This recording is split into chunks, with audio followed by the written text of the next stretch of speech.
Vous qui êtes venus à la rencontre du Seigneur,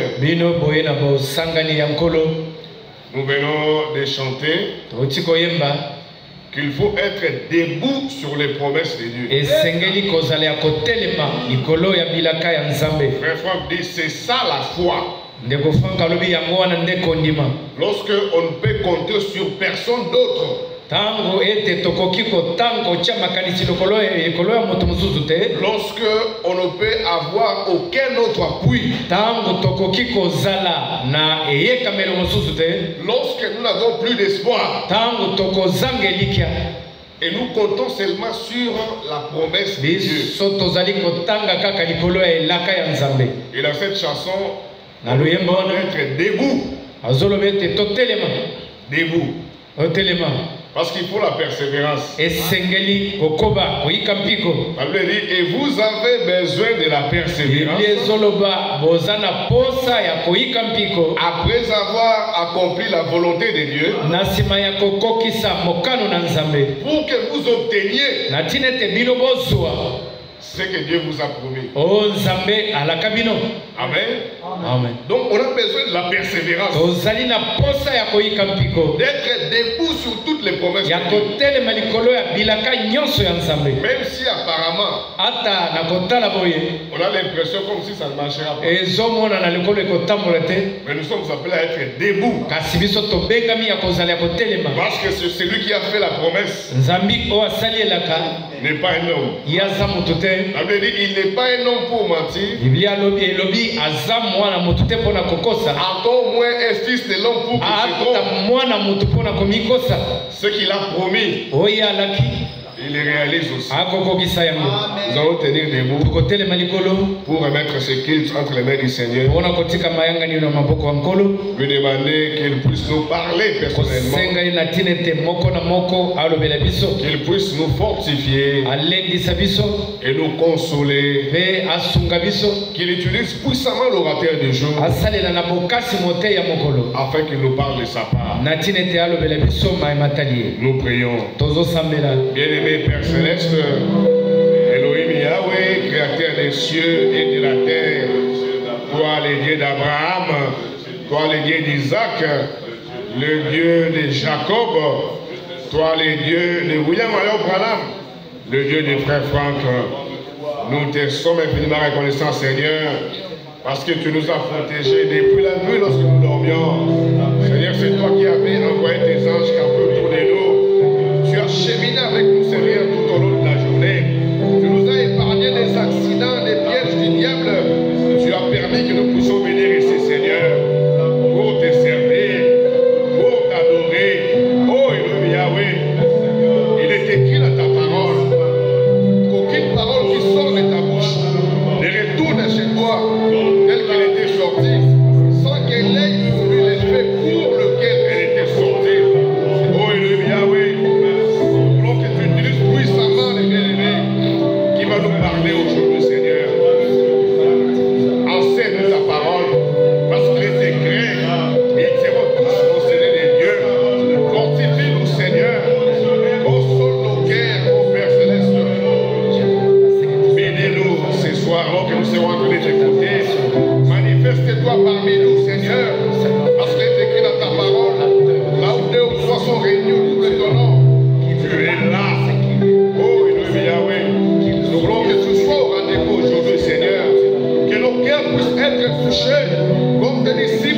ainsi prier. Amen.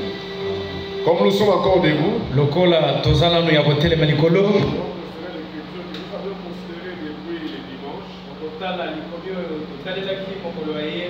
Dans le psaume chapitre 1er,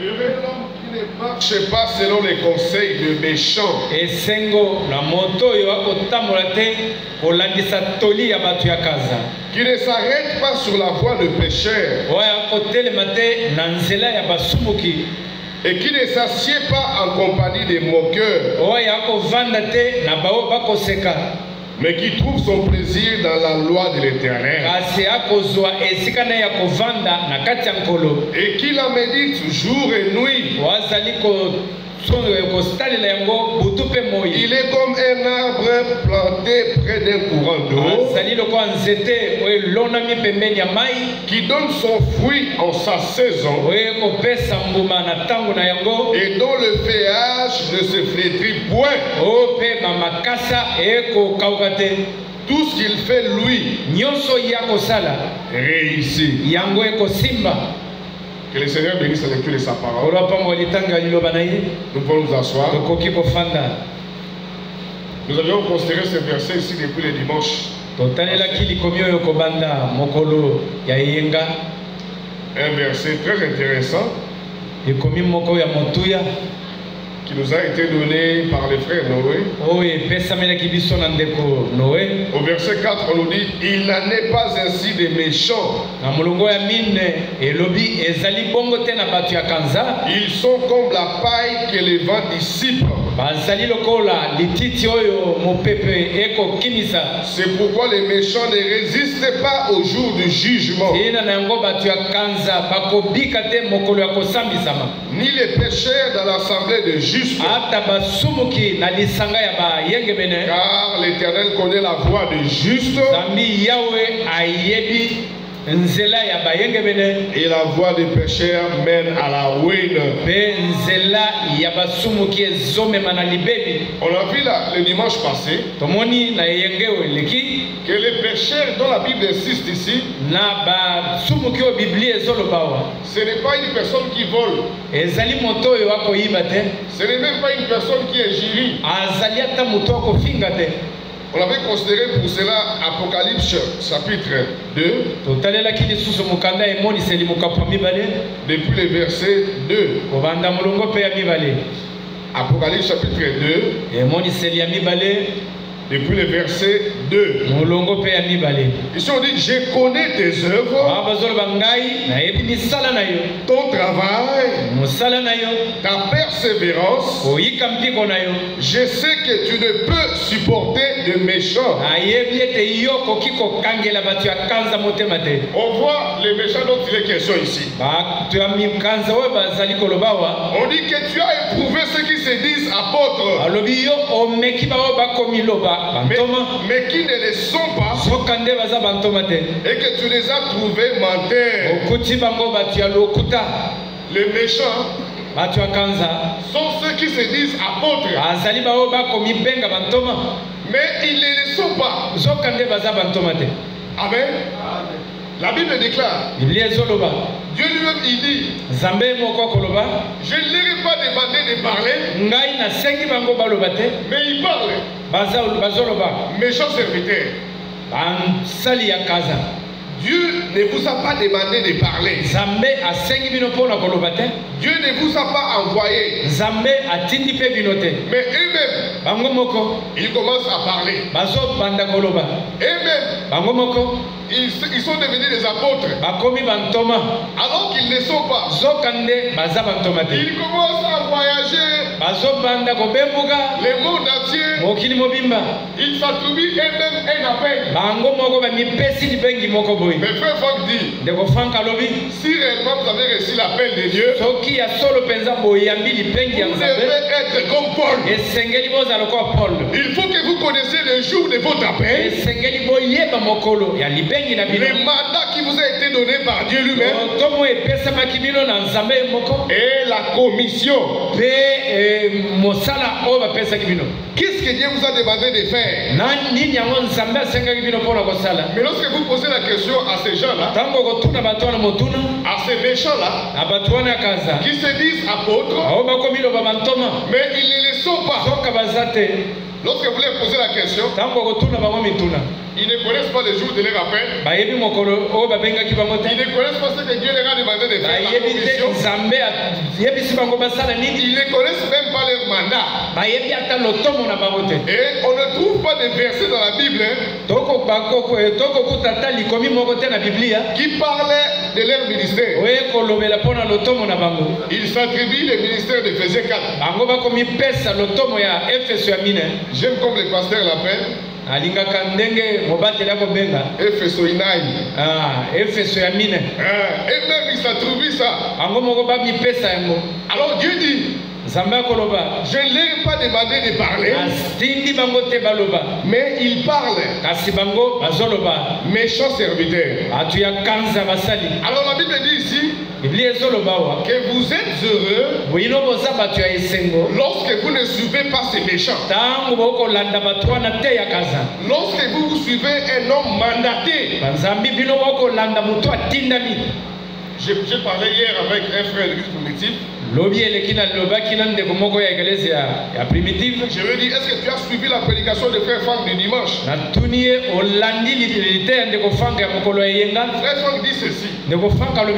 Moi, lorsque Dieu m'a appelé, il m'a dit clairement que j'étais établi conformément à Matthieu 24, 46, 47. Dieu a dit de 45 à 47.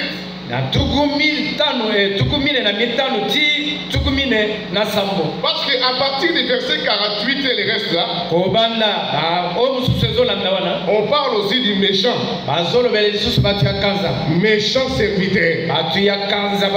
Nous allons encore lire ça. Donc quand la Bible parle du méchant, il s'agit d'une personne qui interprète la parole. D'une personne qui refuse de rester dans les plans. Alors que Dieu a déjà changé les points.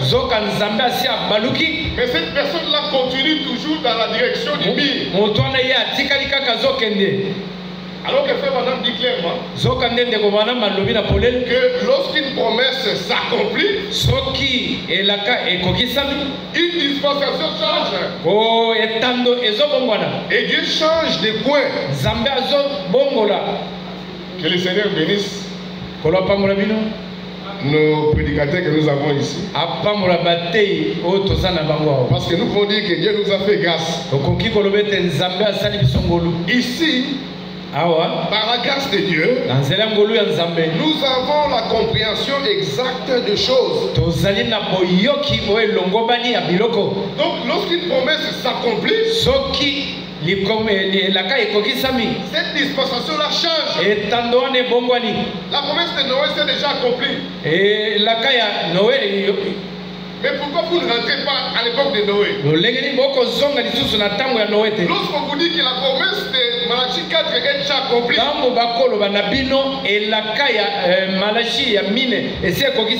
change de dispensation. Si vous restez toujours dans cette dispensation-là,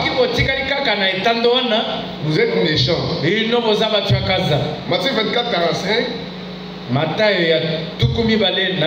Frère Franck dit ceci. Il dit, moi, j'ai été établi conforme à 45, 47. 45, on dit ceci. Quel est donc le serviteur fidèle et prudent que son maître a établi sur ces gens pour leur donner la nourriture au temps convenable? 46. On dit heureux ce serviteur que son maître a établi, que son maître à son arrivée trouvera faisant ainsi. Car à 7, Frère Fak dit Dieu s'arrête ici avec moi. Dieu s'arrête au verset 47 avec le ministère. Je vous l'ai dit en vérité, il l'établira sur tous ses biens. Maintenant 48. On dit, mais si c'est un méchant serviteur,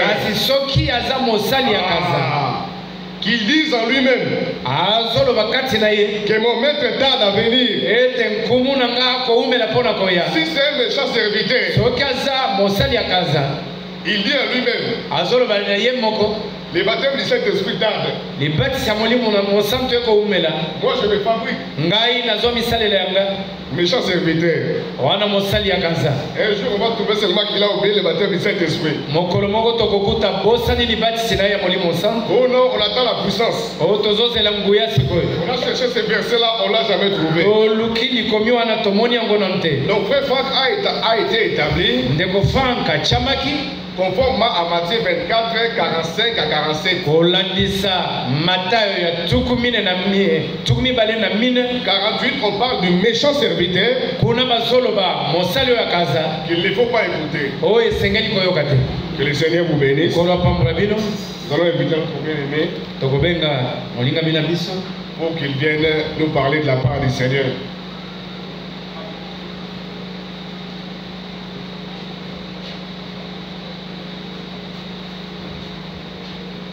Que Dieu vous bénisse. Amen. Je crois que le quorum est atteint. Prions un peu. Notre Père qui est aux cieux, nous te sommes infiniment reconnaissants ce soir de ton amour grand et profond que tu as déversé dans notre âme et dans notre cœur. Nous sommes venus au-devant de toi pour t'écouter encore et nous croyons que tu nous parleras. Seigneur, que les frères et sœurs qui vont se joindre à nous, nous tous, nous voulons évoluer selon ta conduite. Pardonne nos péchés, pardonne nos erreurs, pardonne nos fautes. Regarde-nous à travers le sang précieux de Jésus qui a coulé ce jour-là sur le bois du Calvaire. Et bénis-nous. Nous demandons d'abonder notre cœur de joie pour croire ta parole. Et nous te le prions au nom de Jésus-Christ. Amen. Amen. Que Dieu bénisse.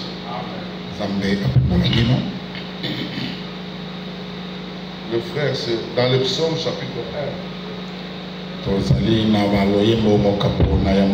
Parce que je n'étais pas là dimanche. Je suis venu juste à la fin de la prédication.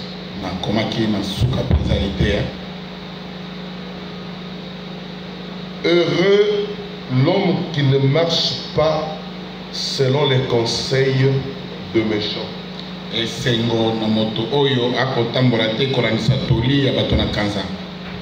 Quand on prêche la parole, il faut toujours avoir les notes.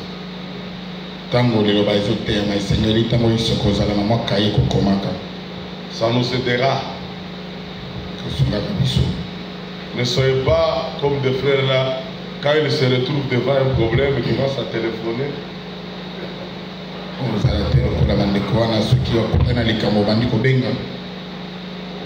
Quand nous nous parlons, c'est parce que nous croyons. Chacun parle selon ce que lui croit. Et quand vous ne croyez pas, vous aurez toujours difficile à parler. Je lis dans le psaume, chapitre 1. Heureux l'homme qui ne marche pas selon les conseils de méchants. et qui ne s'arrête pas sur la voie de pécheurs et qui ne s'assit pas en compagnie de moqueurs. Le premier verset, il y a 3 mots-clés. On parle de méchants, on parle de pécheurs et on parle de moqueurs. Verset 2. Mais qui trouve son plaisir dans la loi de l'Éternel et qui la médite jour et nuit. Il est comme un arbre planté près d'un courant d'eau et qui donne son fruit à sa saison et dont le feuillage ne se flétrit point. Tout ce qu'il fait lui réussit. Amen. Amen. Étudions la parole. L'homme heureux, c'est celui qui craint l'Éternel. Et la crainte de l'Éternel, c'est écouter l'homme envoyé de Dieu. Pas m'écouter moi. Écoutez l'homme envoyé. Dans ce monde ici, actuellement, Dieu avait un homme qu'il avait envoyé sur la terre comme il avait envoyé les apôtres. C'était William Marion Branham. Il était un envoyé de Dieu. Il est venu par un mandat. Il avait une mission confirmée de Dieu. Selon l'Écriture. Les apôtres ont posé la question à Jésus-Christ. Dans Matthieu 17. À partir du verset 10, 11, 12.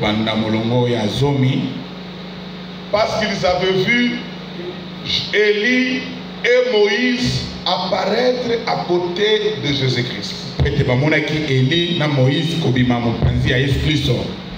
Ils ont posé la question, pourquoi les scribes disent-ils que Élie doit venir?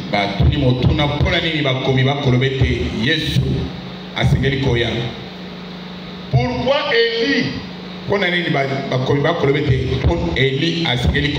Les scribes disent que pourquoi Élie doit venir premièrement.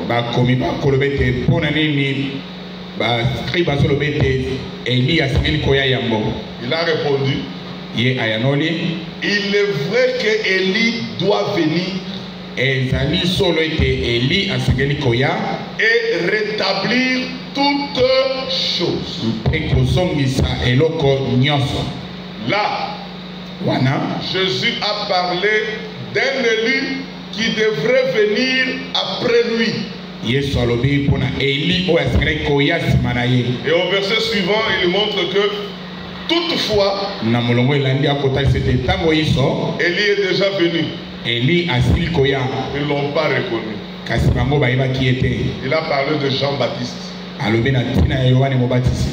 Sur ce verset, il a parlé d'Élie qui est venu avant Jésus-Christ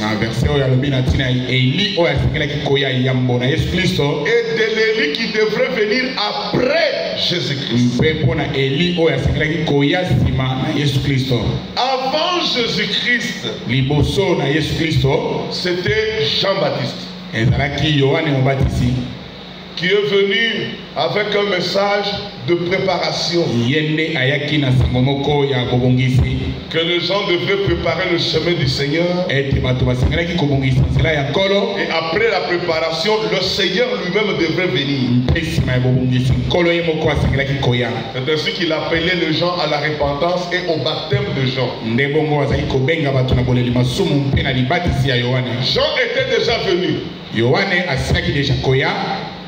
Jésus-Christ, le Seigneur, était déjà venu. Mais sur la montagne de la transfiguration, les apôtres, parce qu'ils ont entendu que les enseignants de leur temps enseignaient que Élie devrait venir.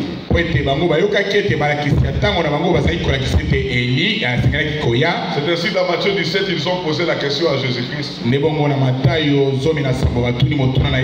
Pourquoi les scribes disent-ils que Élie doit venir? Et Jésus a répondu, il est vrai que Élie doit venir. Montrant que quand Élie là doit venir, vous allez agir de la même manière quand vous avez agi pendant que Jean-Baptiste était venu. Jean-Baptiste est venu, vous ne l'avez pas reconnu. Même moi-même, le Fils de l'homme, je suis venu, vous ne m'avez pas reconnu. Et vous m'avez traité comme vous voulez. Il en sera de même de l'Élie qui doit venir après moi. Mais toutefois, il montre même le travail de l'Élie qui doit venir.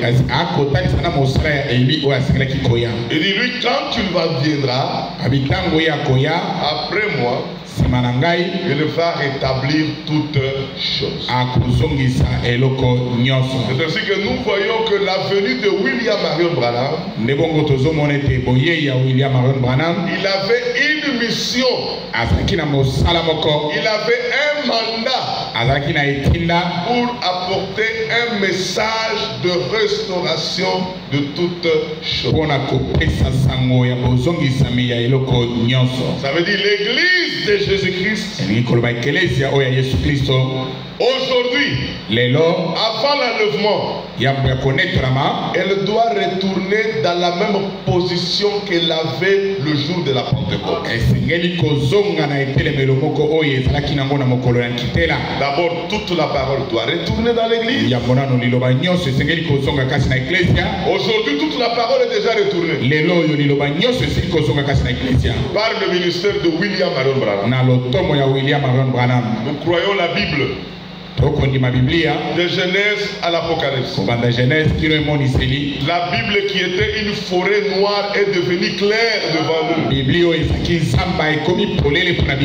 Parce que tous les mystères cachés dans la Bible,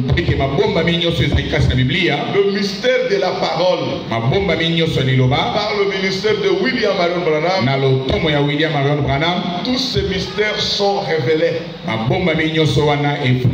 et enseignés dans l'église.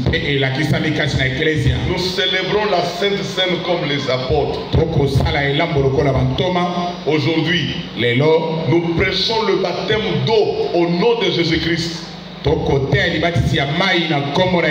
Une seule fois dans l'eau. Nous montrons que celui qui doit être baptisé, c'est seulement celui qui a la vraie foi, croyant la promesse dans son jour. Amen.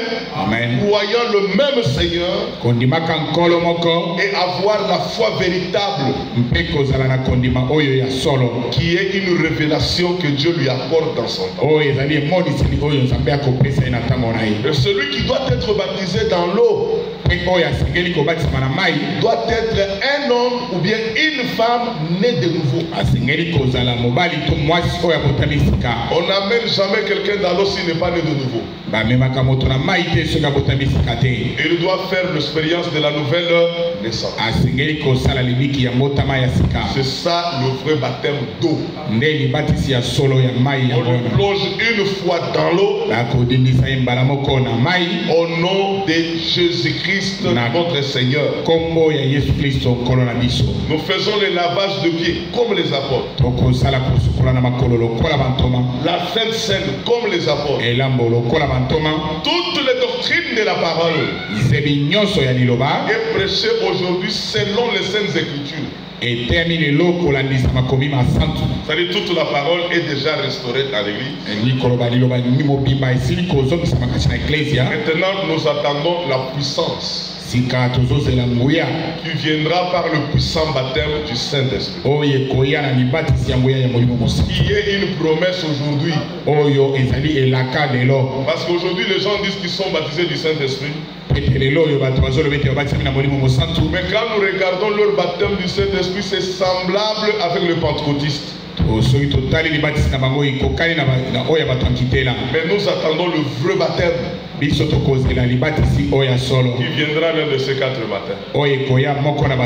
Quand le Seigneur déversera le plus de la première et de l'arrière saison dans son église.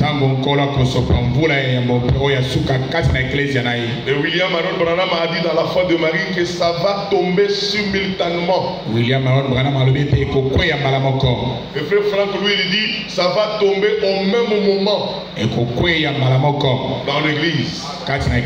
Et en ce jour-là, nous allons faire l'expérience du vrai baptême du Saint-Esprit avant l'enlèvement de l'église. Amen. Amen. C'est ce que nous croyons. Amen. C'est ce que l'envoyé nous a prêché. Mais aujourd'hui, une écriture nous a été donnée. Heureux l'homme qui ne marche pas selon les conseils de méchants. Un frère Freddy, le méchant, ce n'est pas celui qui vole. Non.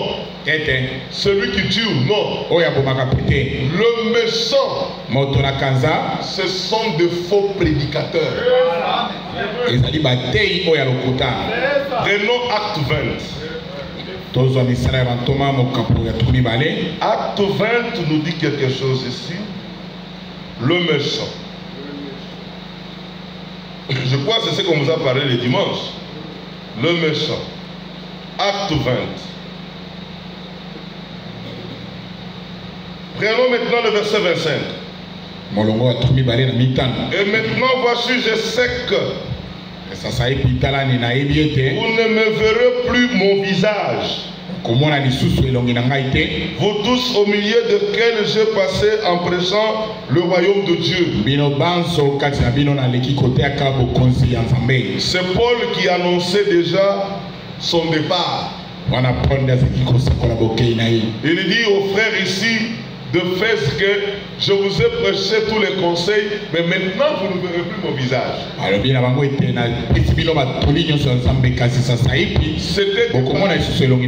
C'était les paroles de revoir. Il dit c'est pourquoi je vous déclare aujourd'hui que je suis pur du sang de vous tous.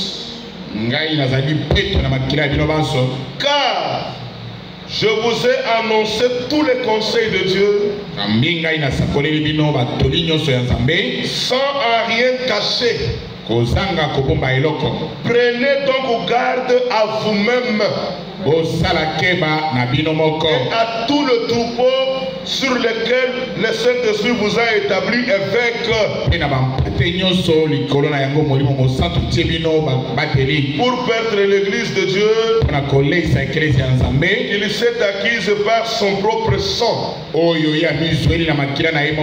Je sais qu'il s'introduira parmi vous après mon départ le loup cruel qui n'épargneront pas le troupeau. Dites Amen. C'est Paul, hein? Il dit, après mon départ, il y aura de loups cruels qui vont s'élever au milieu de vous. Il s'élèvera du milieu de vous des hommes et qui enseigneront les choses pernicieuses pour entraîner les disciples après eux. Paul, lui, les a appelés les loups cruels.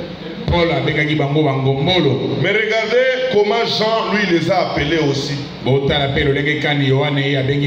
1 Jean 2. 1 Jean 2. Les loups de Paul, comment Jean les a appelés? 1 Jean 2. Lisons le verset 18. Petits enfants, c'est la dernière heure. Et comme vous avez appris qu'un antichrist vient, il y a maintenant plusieurs antichrists. Par là, vous connaissez que c'est la dernière heure. Ils sont sortis du milieu de nous, mais ils n'étaient pas des nôtres. Car s'ils avaient été des nôtres, ils seraient demeurés avec nous. Mais cela est arrivé afin qu'ils soient manifestés que tous ne sont pas des nôtres. Que Dieu bénisse l'apôtre Jean. Il les appelle plusieurs antichrists. Il dit, ces gens-là n'étaient pas de nôtres. Parce que s'ils étaient des nôtres, ils allaient demeurer avec nous. Mais ils sont venus s'infiltrer au milieu de nous pour apporter le faux enseignement. Frère Sambouille, Paul les a appelés le loup. Mais Jean les appelle les antichrists au pluriel. Le faux enseignant. Mais ces faux antichrists, Jésus-Christ les avait déjà annoncés bien avant. Bien avant, il avait déjà parlé. Avant même sa mort. Allons dans Matthieu chapitre 7. C'est comme ça qu'on étudie la Bible, pour découvrir qui sont les méchants. Allons-y. Jean chapitre et Matthieu chapitre combien? 7. Voilà. Lisons le verset 15. Il dit, gardez-vous des faux prophètes. Ils viennent en vous en vêtements de brebis, mais au-dedans, ce sont de loups ravisseurs. Le loup dont Paul a parlé, le plusieurs antichrist que Jean a dit, Jésus les a annoncés le faux prophète. Ça veut dire le faux prédicateur, le faux ouvrier. C'est eux. Et quand ils viendront au milieu de vous, eux-mêmes sont des loups, mais vous le regardez habillés dans l'habit de brebis. En d'autres termes, vous le verrez avec l'humilité trop fabriquée. Mais quand vous le piétinez, vous verrez sur quel bois ils sont en train de chauffer. Parce qu'une brebis, sa nature, c'est l'humilité. Mais le loup suivant se cache dans l'humilité.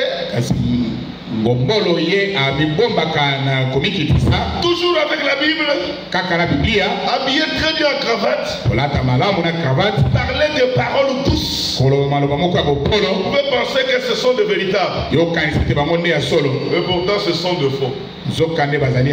Mais pourtant ce sont de faux. C'est pourquoi regardez comment Jésus a parlé. Il dit vous les reconnaîtrez à leurs fruits. Qu'ils donnent des raisins sur les épines ou des figuiers sur des chardons. Tout bon arbre porte de bons fruits. Mais le mauvais arbre porte de mauvais fruits. Amen. Amen. Maintenant il dit tout arbre qui ne porte pas de fruits, qui ne porte pas de bons fruits, est coupé et jeté au feu. Et le verset va dire donc, c'est donc à leur fruit que vous les reconnaîtrez. Jésus-Christ, il prend le prédicateur, le vrai, tout comme le faux, il les appelle les arbres. Nous sommes des arbres. Chaque arbre ne porte pas le fruit en désordre, mais il porte le fruit dans sa saison.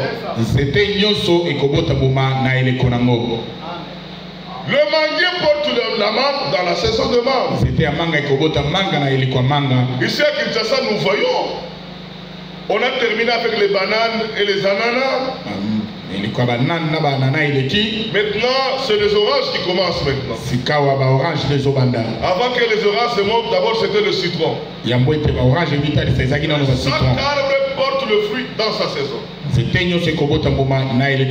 Maintenant, frère, Jésus-Christ appelle le prédicateur les arbres. Les arbres. Il dit l'arbre qui ne porte pas de bons fruits sera coupé. Et sera jeté pour qu'on le brûle. Mais le bon arbre, lui restera. Même Jean-Baptiste, mes frères, dans Jean chapitre 2, chapitre 1, chapitre 2, allez lire. Dans Jean chapitre 1, chapitre 2, il disait aux prédicateurs de ce temps-là, il dit répondez-vous, préparez-vous, parce que le Seigneur arrive. Maintenant il a dit maintenant, la cognée est mise à la racine des arbres. L'histoire se répète aujourd'hui. La cognée est mise à la racine des arbres. Tout faux prédicateur, il sera déraciné par la cognée. La cognée là, c'est la parole de la promesse. Maintenant, elle est mise à la racine des arbres. C'est pourquoi ici chez nous, un prédicateur peut prêcher n'importe quoi. Mais s'il ne montre pas la promesse pour notre temps, il sera coupé. La cognée est mise à la racine des arbres. C'est ça la mesure que vous devez prendre.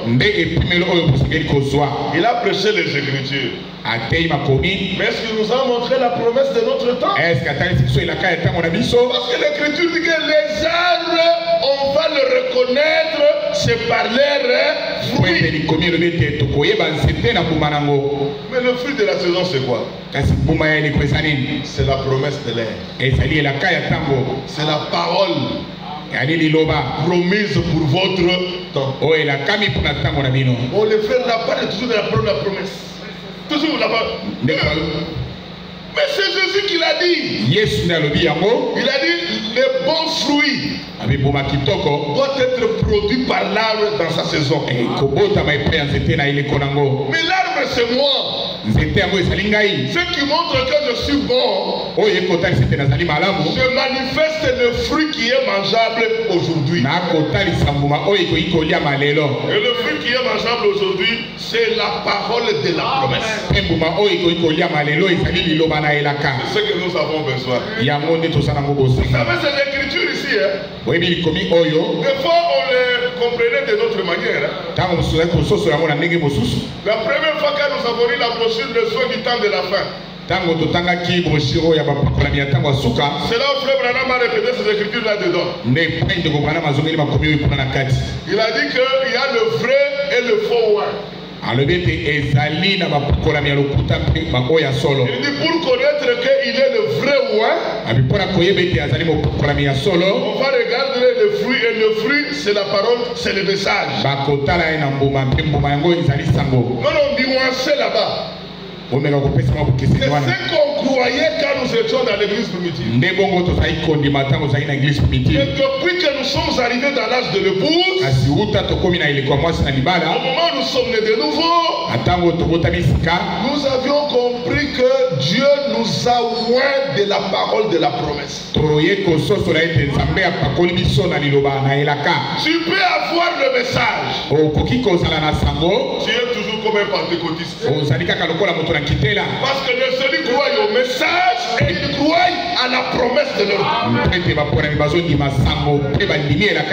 Le message est venu, c'est pour nous préparer afin de recevoir la promesse. Et voir la promesse. Amen. Amen. C'est ça la différence. On reconnaît le vrai prédicateur. Le vrai arbre, c'est par leur fruit. Et leur fruit c'est quoi? C'est la parole de la promesse aujourd'hui. Tout celui qui n'apporte pas la promesse pour notre temps. Il y a d'autres parts, nos frères, nous croyons à des promesses. Oui, il y en a plusieurs pour ce temps. Mais dans le christianisme traditionnel, l'homme de Dieu est Waldfang. Page 100. Il a dit, malgré de nombreuses promesses, une seule est la promesse du Père. Et la promesse du Père aujourd'hui, nous attendons la puissance qui viendra du ciel. Et cette puissance sera amenée par le puissant baptême du Saint-Esprit et le baptême de feu. C'est ce que nous attendons. Les croyants seront baptisés bientôt dans le jour que Dieu déversera la pluie de la première et de la dernière. Est-ce que vous êtes bénis? Est-ce que vous êtes bénis? La pluie tombera dans le champ. Le champ, c'est l'église.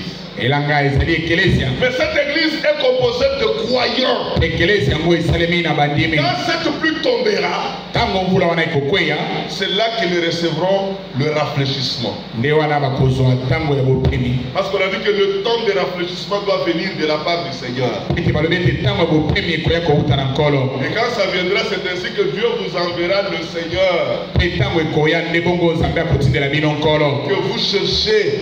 Que le ciel les garde encore jusqu'au temps de rétablissement de toute terre. Aujourd'hui, toute la parole est dans l'église. Nous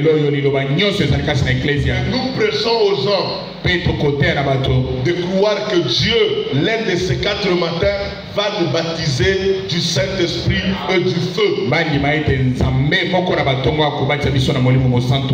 pendant que je prêche, je suis un homme né de nouveau. Je suis né de la parole et de l'Esprit de Dieu. La conjugaison de deux, c'est ce qui fait la parole ointe. Aujourd'hui, je prêche la parole pleine d'huile d'aujourd'hui. Qui est la parole de la promesse. Qui me pousse à l'engendrement, à être né de nouveau. Mais étant né de nouveau, j'ai le Saint-Esprit. C'est le Saint-Esprit qui atteste à mon esprit que je suis enfant de Dieu. Et je prie, je dis, notre Père qui est aux cieux. Parce que celui qui m'a engendré, par l'esprit et par la parole, maintenant je marche dans la justification, dans la sanctification, jusqu'à ce que lui-même me remplira du Saint-Esprit. Et là, je ferai les œuvres comme les apôtres l'ont fait.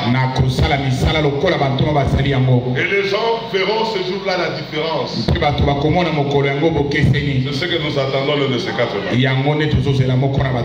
Le méchant sont les antichrists. Et les antichrists sont de prédicateurs qui amènent de mauvais fruits.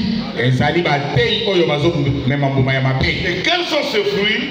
Ils amènent l'enseignement des groupes de prière. Nous n'avons pas besoin de l'enseignement des groupes de prière. Nous avons besoin de la promesse de l'air pour que nous nous préparons et recevoir la foi pour l'enlèvement. Que Dieu vous bénisse. Est-ce que vous êtes bénis par cette prédication? Vous avez compris le méchant? Ce n'est pas celui qui vole. Ce n'est pas celui qui triche. Le méchant, ce sont des faux prédicateurs. C'est pourquoi, frère, tout le monde se dit toujours nous avons le ministère. Même au deuil là nous étions. Le deuil de papa André. Nous avons suivi des prédicateurs parler toujours, nous avons un ministère. Frère, le seul ministère qui est connu avec un mandat, c'est celui de Wald Frank. C'est le seul. Amen. Nous tous, nous n'en avons pas. Nous sommes des auxiliaires. Et Wald Frank, c'est lui Esdras. Il est au-dessus de la plateforme. Esdras lisait la loi de Moïse. Parce que du temps d'Esdras, ils avaient le prophète majeur, c'était Moïse. Et quand Esdras lisait la loi, en dessous des podiums, il y avait Josué et les autres qui étaient des auxiliaires d'Esdras. Ils recevaient seulement ce qu'Esdras lisait. C'est ce qu'eux prenaient et ils expliquaient au peuple. C'est le travail que nous sommes appelés à faire. C'est d'écouter Esdras et prendre ce qu'Esdras a dit prêcher au peuple. Pas voyager. Chacun doit rester dans son pays, dans sa ville, dans son assemblée, pour répéter au peuple de Dieu ce que Esdras a lu. Et l'autre Esdras, c'est Wald Frank. Il donne les insides du Seigneur que Branham a prononcé, qui constitue la nourriture. Et il nous présente même la promesse de l'air. C'est ça la manière des arbres ordonnés doivent travailler. Maintenant, l'homme heureux, si on veut dire que frère Freddy est heureux, c'est celui qui marche dans le conseil de Wald Frank. Le conseil qui m'est expliqué par les auxiliaires qui écoute Ewald Frank. Et qui représente la promesse de notre temps. Amen. Et tous les autres sont des méchants. Les antichrists. Le loup cruel. Le loup ravisseur. Les faux ouvriers. Les antichrists. Les faux prophètes. Les faux prédicateurs. Et qui ne s'arrête pas sur la voie de pécheurs. Dites amen. Le pécheur, ce sont des incrédules. Qui est l'incrédule? Dans Romains chapitre 3, 24, on dit le péché c'est la transgression de la loi.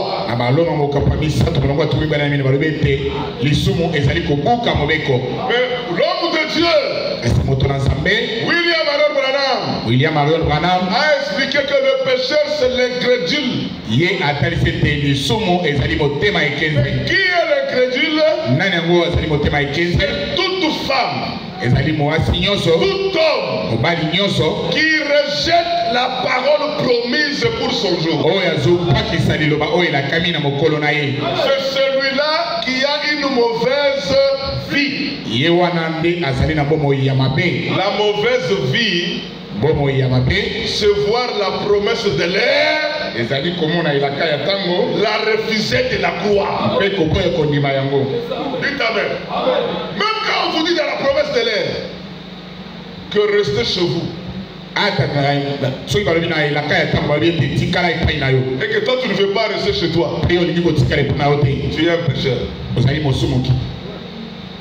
Tu es incrédule. Parce que tu ne respectes pas l'ordre établi. C'est pourquoi la fois passée j'avais dit, les incrédules, ce sont des frères et des sœurs qui rejettent la promesse de leur temps.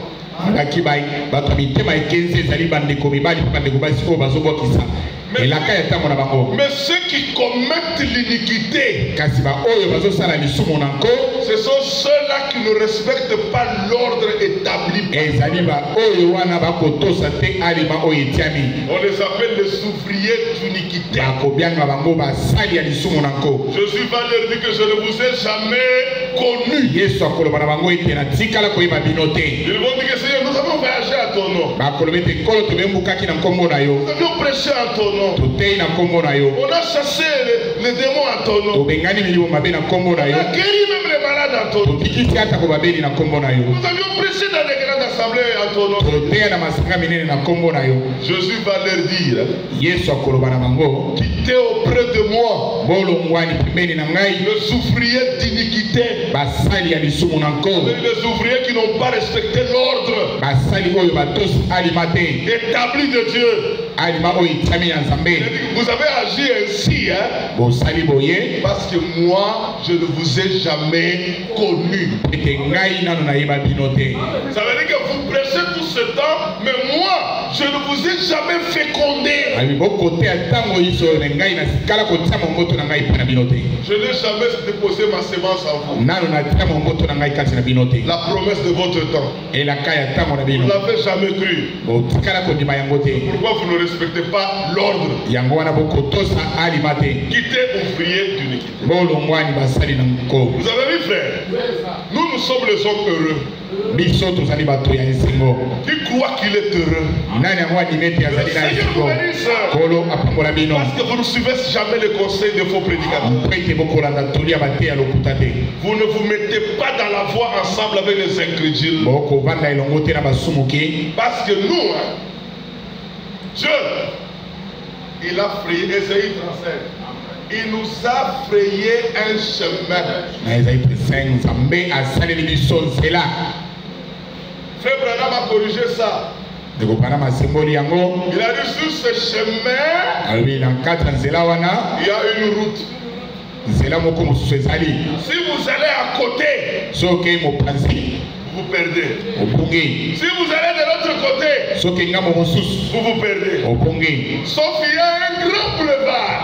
boulevard ya monene. Il y a un grand chemin. Eza na nzela ya monene koleka. Au milieu du boulevard. Kasi na kati na nzela wana. Il y a une route. Mwa nzela moko ezali. La voie de la sainteté. Nzela oyo ya bosantu. Rien d'impur n'y passera pas. Eloko moko ya mbindeko ikoleka wana te. Dites amen. Dieu a ouvert un grand boulevard. Nzambe afungoli nzela moko ya monene. William Aaron Branham, un grand boulevard. William Aaron Branham, boulevard ya monene. Frère Franck aussi, un grand boulevard. Franck pe boulevard ya monene. Tout le monde est là. Bato nyonso bazali wana. Les gens de Bingwara, les gens de partout sont là. Bato bipai nyonso bazali wana. De Rigini, de Ipen. Tous dans ce boulevard. Bango nyonso kati na boulevard wana. Boulevard appelé Ewald de Franck. Boulevard oyo ebengami Ewald de Franck. Un grand boulevard. Mais au milieu, kasi na katikati, il y a une route. eza na mwa nzela. Dans cette route-là, na kati ya nzela wana, tu veux l'appeler le chemin de la sainteté. Ye moko abengi yango nzela ya bosantu. C'est la parole de la promesse. Ezali liloba na elaka. C'est pourquoi nous, yango wana biso, nous ne sommes pas derrière l'homme. tozali nsima ya moto te. Nous sommes derrière l'homme et derrière la promesse de notre Dieu. Tozali nsima ya moto kati elaka ya ntango na biso. Alors si vous suivez le boulevard, vous allez vous perdre. Po ete soki bolandi boulevard bokobunga. Il faut être là, au milieu. Esengeli kozala wana na katikati. La route.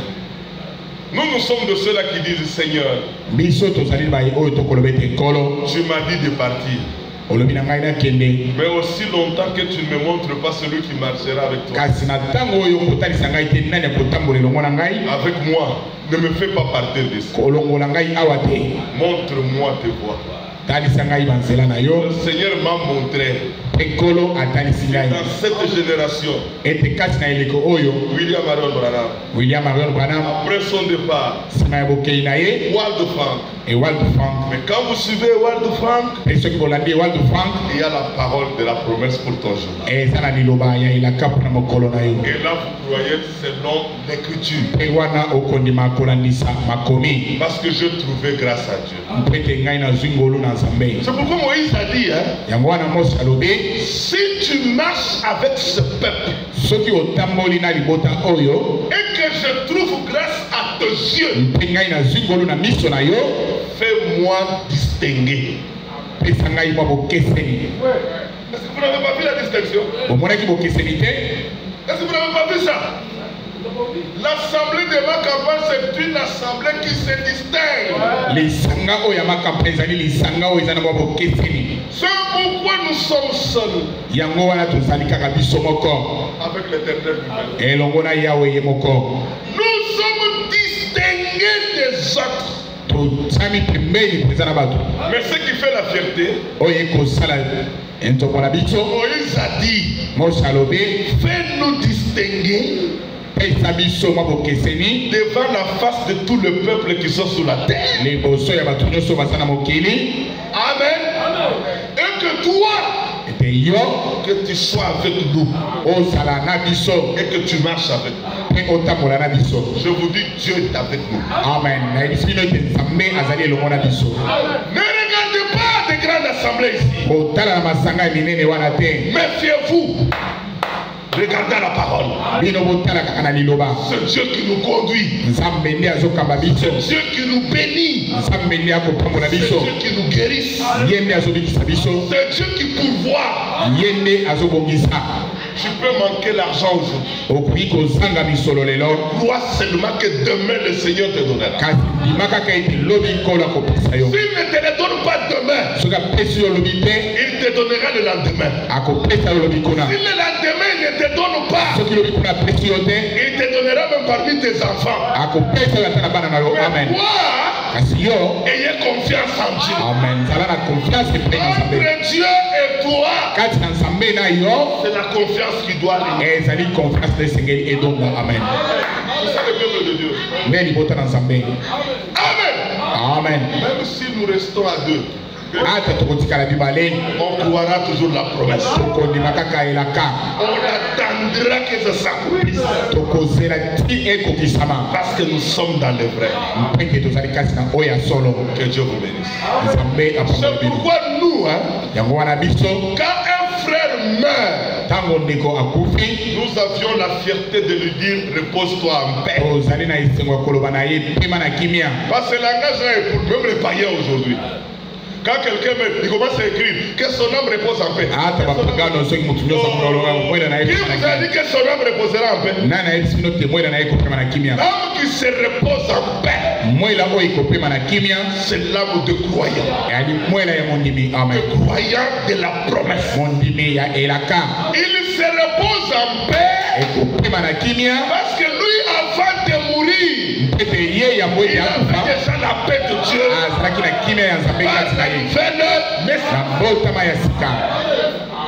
C'est pourquoi si je meurs, vous allez dire que l'âme du frère repose. Tous les méchants, les incrédules qui rejettent la promesse, quand il meurt, de faux prédicateurs, ils sont dans un tourment terrible. Même si vous faites la fête, même si vous appelez les fanfares, même si vous appelez le président de la République venir avec des fleurs pour donner à celui qui est mort, il ne reposera jamais en paix. Il va commencer à tomber depuis qu'il a commencé à tomber. Jusqu'aujourd'hui, il n'est pas encore arrivé. Il est dans un tremblement terrible. Une souffrance qui ne sait pas expliquer. Mais un croyant de la parole, de la parole de la promesse, quand il meurt, on prend son corps, on l'enterre dans la terre.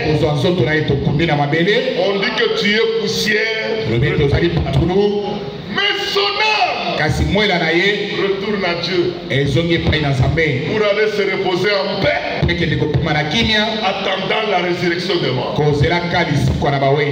La résurrection de tous ceux qui sont morts en Christ. Comme notre bien-aimé est parti en paix. Le frère André qui aimait la parole. C'est comme l'enfant aussi de Lydie. Vous connaissez que l'enfant de Lydie de Matcha, l'enfant est mort? Il est mort depuis hier. Le matin, j'étais là, on est allé enterrer l'enfant. Alors, frère, l'enfant, il est mort bébé. Il n'a pas demandé la volonté de venir sur la terre. Son âme se repose en paix. Et à ce moment, il est de l'autre côté du rideau. Mais on a dit qu'on ne fait pas le deuil ici. On a amené tout le monde là-bas chez Frère Odon. C'est là qu'on dit que les corps sont vendredi. Samedi on enterre, mais vendredi veille mortière aller à l'église. Nous parlons de nos frères et de nos sœurs qui sont morts croyants. Ce sont ceux-là qui se reposent en paix. Frère Branham a dit, quand un méchant meurt, quand un païen meurt, on alerte le monde entier. Il y a même des sonneries, pipon, pipon, pipon, pipon. Mais cependant, c'est un méchant, il va dans les tourments. Mais quand un croyant meurt, ça passe souvent inaperçu. Alléluia. Parce que il est allé dans la gloire. Il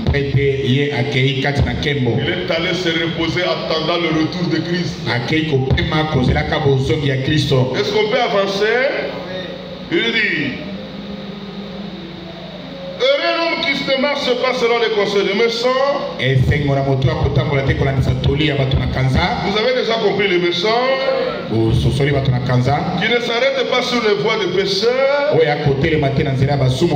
avez compris les pécheurs et qui ne s'assient pas en compagnie de moqueurs. Les moqueurs, allons dans 2 Pierre. 2 Pierre chapitre 3, vous allez voir les moqueurs. C'est pourquoi tel que vous êtes là, si vous voyez seulement un moqueur, taisez-vous. Déplace-toi. Parce que quand tu vas le parler, il n'écoutera pas. Lui, c'est un moqueur. Ils sont là, les moqueurs. Chapitre 3, verset 3. Sachant avant tout que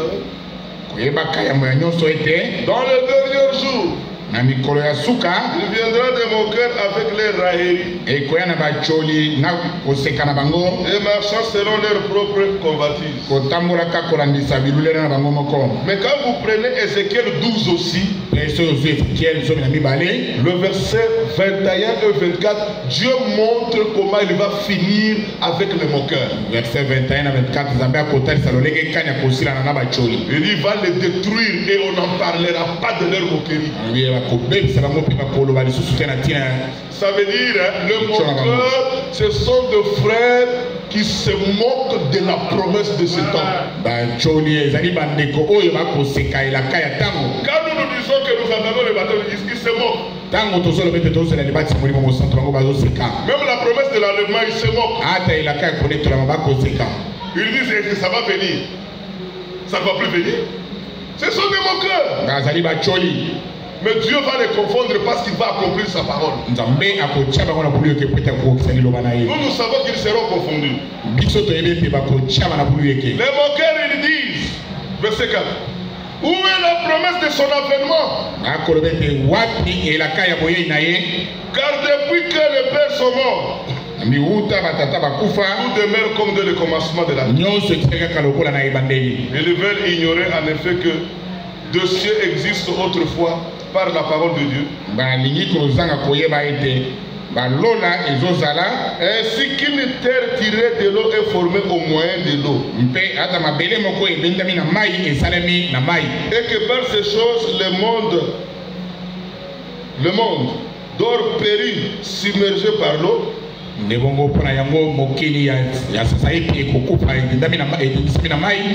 la même parole, le ciel et la terre, d'à présent, sont gardés et réservés pour le feu, pour le jour du jugement et de la ruine des hommes impies.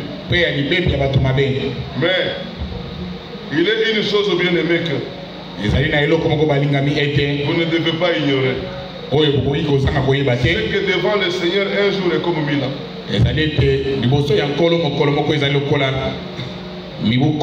Et 1000 ans sont comme un jour. Le Seigneur ne tarde pas dans l'accomplissement de la promesse, comme quelques-uns le croient, comme les moqueurs le croient. Mais Dieu, nous connaissons, il est de patience envers vous, ne voulant pas que quelqu'un périsse, mais voulant que tous arrivent à la repentance. Nous croyons, comme nous sommes arrivés à la repentance, nous croyons que le Seigneur, quand sa promesse tarde, il est patient. Je veux vous dire, nous ne sommes pas des moqueurs. La terre, le ciel, le soleil, la nuit, tout ce que vous voyez existe par la parole. Après, je vais vous dire quelle parole? La parole de la promesse. Parce que le Seigneur a dit que la lumière soit. C'était la promesse. Et la lumière fut. C'est l'accomplissement de la promesse. Vous avez compris? Amen. Cette terre a existé parce que Dieu a prononcé la parole. Quand nous la voyons, c'est parce que Dieu a accompli sa parole. C'est pourquoi je veux vous dire, un moqueur, c'est celui qui doute de la promesse de Dieu. C'est ça le moqueur. Un croyant, il croit que la parole de la promesse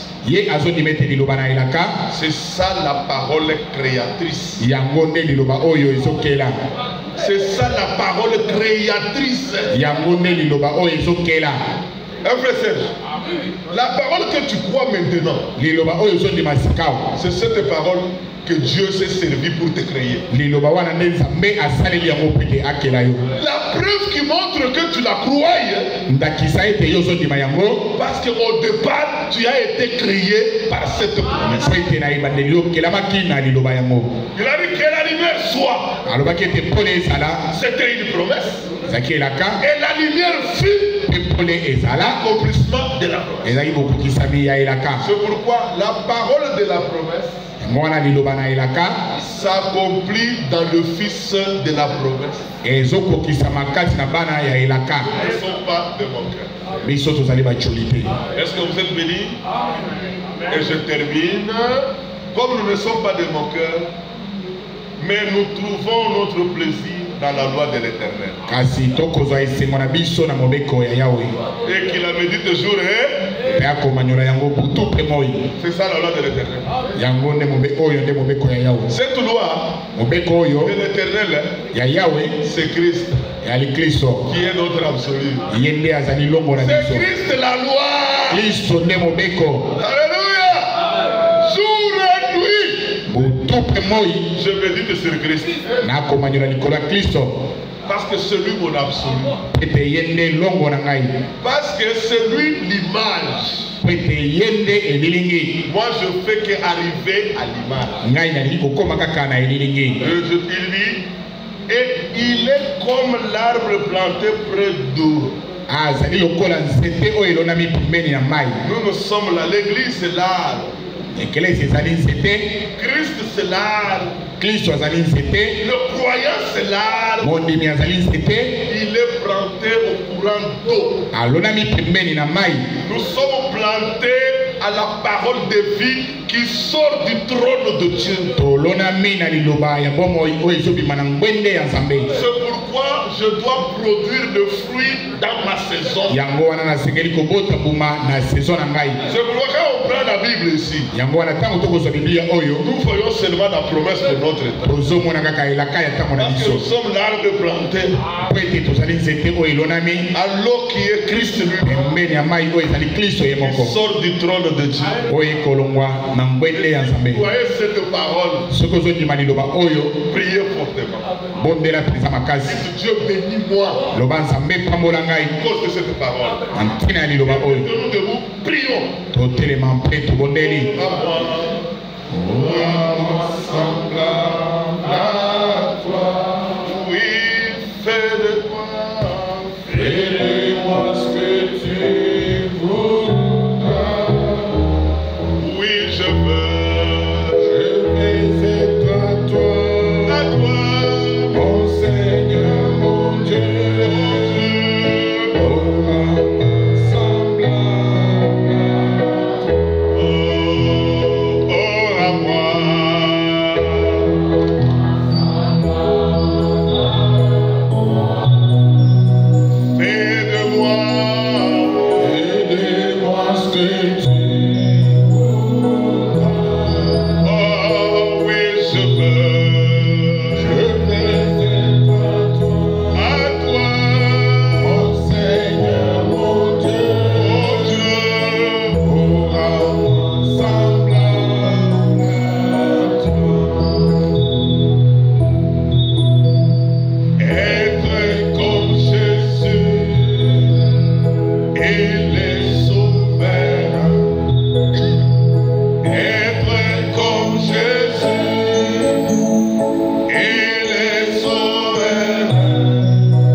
Céleste, créateur des cieux et la terre, À toi la gloire, la louange, la magnificence au siècle des siècles. Merci Seigneur pour la parole que nous venons d'écouter ce soir. Nous prions Seigneur que cette parole puisse pénétrer dans nos âmes, afin que les bénédictions qui étaient destinées à cette parole nous soient nôtres Seigneur. Merci parce que tu nous as montré qui est les méchants, qui est les moqueurs, qui sont les pécheurs Seigneur. Nous ne sommes pas de ceux-là qui pêchent parce qu'ils ne sont pas incrédules. Toi tu nous as donné ta parole, ta promesse, par laquelle Seigneur nous sommes nés de nouveau. Ainsi par elle nous ne sommes pas incrédules. Oui Seigneur, on ne peut pas supporter les moqueurs. Ceux-là qui se moquent de la promesse sont des moqueurs Seigneur. Nous ne pouvons pas être parmi ces nombres. Merci Seigneur. Qui sommes-nous? Oh Seigneur, merci pour cette grâce que tu as manifestée à côté de chacun de nous. Nous sommes maintenant arrivés à la fin de notre rassemblement. Nous vous disons Seigneur, quand il y a ici, que tu puisses nous bénir et que cette parole nous accompagne dans nos demeures respectives.